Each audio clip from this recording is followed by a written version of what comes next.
All right, now we're going to work on our kick set. A couple of things that I'd like to talk about kicks to begin with is that they do not need to be high. High kicks are cool, high kicks are fun, high kicks are effective in the right frame. However, you don't have to do that, especially when you're just starting out. So if all you can do is kick to the waist, wonderful, that's all you need to do. Should you work on the flexibility and the agility to kick to the head? Absolutely. But it's not something that you need to put your focus on when you're learning how to throw kicks. When I think of throwing a kick, I want you to take one leg, I want you to pick it up, pull your toes up just like this, and then I want you to stomp your heel on the floor. Do that again. 1, 2, 1, 2, 1, 2. That's pretty much every kick you've ever needed in the martial arts. A kick is a sophisticated stomp. That's really all it is. The difference is that instead of stomping the floor, I'm going to stomp my opponent. So the first thing we're going to work on with this kick set, first we get a good stance, and I'm going to start with my lead leg. I'm going to do all these kicks first with my lead leg, and then we'll do them with the rear leg. So I'm going to start out, we're not using a lot. We're not using a whole lot of kicks.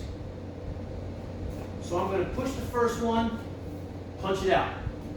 Bring the foot up, punch it forward, bring it back, set it down. Don't paint the foot. It's a horrible habit to get into. If your leg gets caught, you get pulled forward, you get thrown off balance, you end up on the ground. So I'm going to punch, just like that. My next kick is a side kick.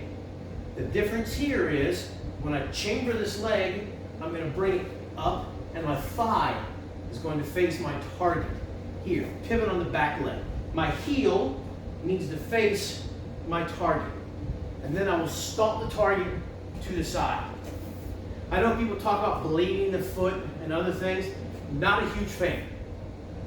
I did that for years when I was in Taekwondo and Kung Fu. Not really a fan of it, especially when you hit lower.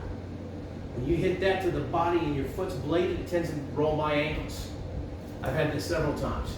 It's also not easy to do when you're in like a pair of boots like I have to wear at work. Makes it very hard. So we hit front kick, we hit side kick. Now I'm going to throw a round kick. Round kick has 4 parts. Step, pivot, pull the rope, kick the ball. So I'm going to step to the outside. If you think of a triangle, there's one point, there's the second point, third point is even with that front leg, and just to the outside of where this foot sits. So I'm going to step to that third point. I'm going to pivot my foot so far that my heel faces the target. You can't pivot too far on the round kick. You can pivot not far enough, but not too far.